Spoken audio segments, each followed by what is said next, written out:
सबसे पहले आज हम इंट्रोडक्शन टू शॉर्ट स्टोरी पढ़ते हैं। इंट्रोडक्शन टू शॉर्ट स्टोरी के अंदर हिस्ट्री ऑफ शॉर्ट स्टोरी को डिस्कस करते हैं। History of short story oral story telling से स्टार्ट हुई। ये एक किस्म की जुबानी एक दूसरे को कहानियां सुनाने के मतलब के एक बंदा है वो दूसरे आदमी को कहानी सुनाता है। असल में होता ये रहा कि पास के अंदर माजी में लोग सारी सारी रात पहरा दिया करते थे और वो आग का अलाव जला के जब आग का अलाव जलाते तो उसके बाद उसके इर्द गिर्द बैठ जाते और उस आग के अलाव के गिर्द एक दूसरे को कहानियां सुना के अपना टाइम पास किया करते थे रात के वक्त ज्यादातर। तो इस वजह से ये ओरल स्टोरी टेलिंग टेक्निक से हमारा स्टोरी टेलिंग का या शॉर्ट स्टोरी का आगाज हुआ था। उसके बाद ये मॉडर्न शॉर्ट स्टोरी की तरफ इसने सफर किया, लेकिन उसके बाद ओरल फॉर्म ऑफ लिटरेचर ये उसका हिस्सा बना ओरल स्टोरी टेलिंग टेक्निक से, और बाद में मॉडर्न शॉर्ट स्टोरी इसके अंदर ऐड हो गई। मतलब कि ओल्ड भी हैं और मॉडर्न भी हैं।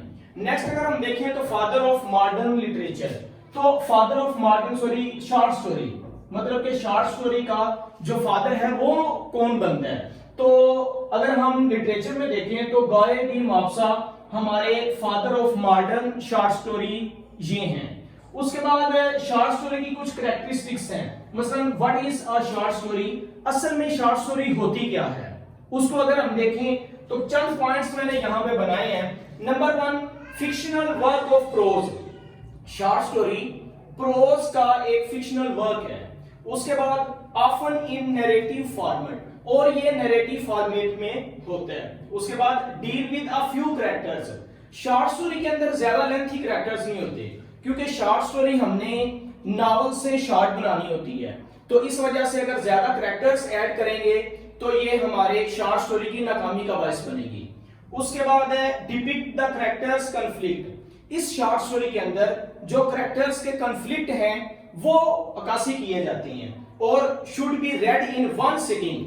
शॉर्ट स्टोरी लिखने के दरमियान ये हमारे माइंड में होना चाहिए कि ये इतनी शॉर्ट हो कि एक पेज 2 पेज की हो या फिर एक सिटिंग के अंदर इसको पढ़ा जा सके और कैप्चर रीडर्स अटेंशन या इंटरेस्ट। जो रीडर है उसकी अटेंशन और उसकी जो इंटरेस्ट है उसको अपनी तरफ कैप्चर करना है। शॉर्ट स्टोरी के अंदर एक ये भी खसूसियत होनी चाहिए। और लास्ट वन जो पॉइंट हमने डिस्कस किया है, पर्पस इज इंपॉर्टेंट। जो भी शॉर्ट स्टोरी का पर्पस है वो बहुत अहम होना चाहिए, क्योंकि अगर हम शॉर्ट स्टोरी के पर्पस को नजरअंदाज करेंगे तो फिर रीडर का जो अटेंशन है वो हम अट्रैक्ट नहीं कर सकते। नेक्स्ट कुछ एलिमेंट्स हैं शॉर्ट स्टोरी के जो यहां पर हमने लिखे हुए हैं। ये 5 एलिमेंट मेजर एलिमेंट्स हैं। Number 1 plot, number 2 characters, number 3 setting, number 4 conflict और नंबर 5 पॉइंट ऑफ व्यू। अब इस प्लॉट को, कैरेक्टर को, सेटिंग को, कॉन्फ्लिक्ट को, पॉइंट ऑफ व्यू को अलग-अलग आपके सामने अभी बयान करते हैं। देखते हैं जी सबसे पहले प्लॉट क्या है। प्लॉट के अंदर जो मेन हमने शॉर्ट स्टोरी बनानी होती है, जिस पर कंस्ट्रक्ट करना होता है वो है, मसलन सबसे पहले प्लॉट की एक्सपोजिशन होती है, ये बिगिनिंग होती है। एक्सपोजिशन के बाद राइजिंग एक्शन है, जो हमारा एक्शन है वो राइज करता है और एक्शन राइज करने के साथ साथ हमारा जो कॉन्फ्लिक्ट है वो भी अरूज पे जाता है। प्रोटैगनिस्ट का कॉन्फ्लिक्ट यहाँ पे बढ़ जाता है। उसके बाद क्लाइमैक्स पे पहुंच जाता है। एक्सपोजिशन असल में बिगिनिंग है, राइजिंग एक्शन के बाद क्लाइमैक्स की तरफ चले जाएंगे और क्लाइमैक्स वो पॉइंट होता है जो बहुत हिप्नोटाइज्ड सिचुएशन रखता है, बहुत ज्यादा स्ट्रेस रखता है और ये पीक पॉइंट होता है हमारा। उसके बाद फॉलिंग एक्शन है और एंड पे रेजोल्यूशन की तरफ हमारा कॉन्फ्लिक्ट चला जाएगा। अब अलग से इसको प्लॉट को डिस्कस करते हैं। कॉन्सिक्वेंस ऑफ इवेंट्स को हम प्लॉट कहते हैं। इसी तरह कैरेक्टर एक्शंस, जो कैरेक्टर हमारा एक्शन लेता है वो राइजिंग कॉन्फ्लिक्ट की तरफ जाता है या फॉलिंग कॉन्फ्लिक्ट की तरफ जाता है या क्लाइमैक्स की तरफ जाता है। इस एक्शंस को इसमें देखते हैं और रिलेट द कॉन्फ्लिक्ट। इसके अंदर जो कॉन्फ्लिक्ट होता है वो हमारे सामने आता है। अगर इसको शॉर्ट फॉर्म में समराइज करें प्लॉट को तो वो ये बनेगा, the plot is develops as the protagonist struggles with their given problem, finds a solution and accepts results. मतलब given problem, find the result और इसके रिजल्ट को एक्सेप्ट करने की तरफ जो चीज हमें लेके जाती है उसे हम प्लॉट कहते हैं शॉर्ट फॉर्म में।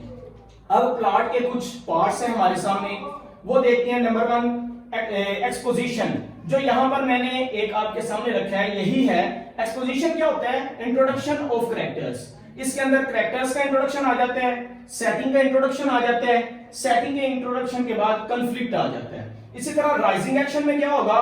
The conflict develops to the climax. अब जो कंफ्लिक्ट बना था वो क्लाइमैक्स की तरफ डिवेल्प करेगा, और क्लाइमैक्स क्या है? The conflict reaches its peak. Conflict जो है वो अपने अरूज पे जब पहुंच जाता है तो उसको हम क्लाइमैक्स कहते हैं।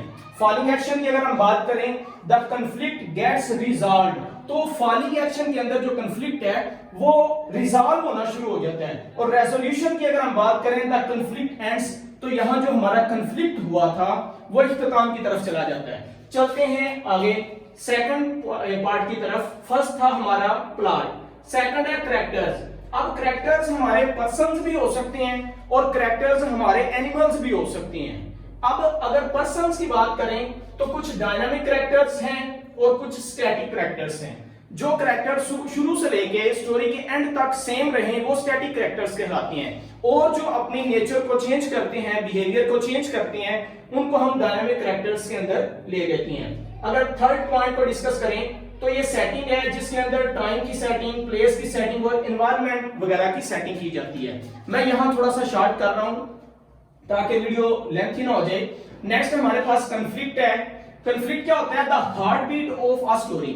ये कहानी का बुनियादी जो हार्ट बीट होती है इसको हम कंफ्लिक्ट कहते हैं। मतलब कंफ्लिक्ट इंटरनल भी हो सकता है और कंफ्लिक्ट एक्सटर्नल भी हो सकता है। अगर इंटरनल कंफ्लिक्ट की बात करें तो जो राइटर प्रोटैगनिस्ट जो है उसके माइंड में, उसकी साइकी में कंफ्लिक्ट चल रहा होता है उसे इंटरनल कंफ्लिक्ट कहते हैं। और जो बाहर वाले कैरेक्टर्स के साथ, बाहर वाले लोगों के साथ या सोसाइटी के साथ कंफ्लिक्ट चल रहा होता है उसे एक्सटर्नल कंफ्लिक्ट का नाम दिया जाता है। Last but not least of the point is point of view.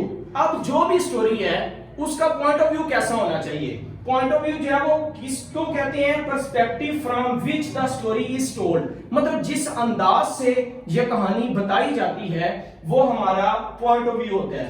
तो ये 5 चीजें, मतलब एलिमेंट्स ऑफ शॉर्ट स्टोरी के अंदर प्लॉट, कैरेक्टर, सेटिंग, कंफ्लिक्ट और पॉइंट ऑफ व्यू को अगर मद्देनजर रखा जाए तो एक बेहतरीन शॉर्ट स्टोरी हम इनकी बुनियादों पे लिख सकते हैं। बहुत शुक्रिया। अस्सलाम वालेकुम।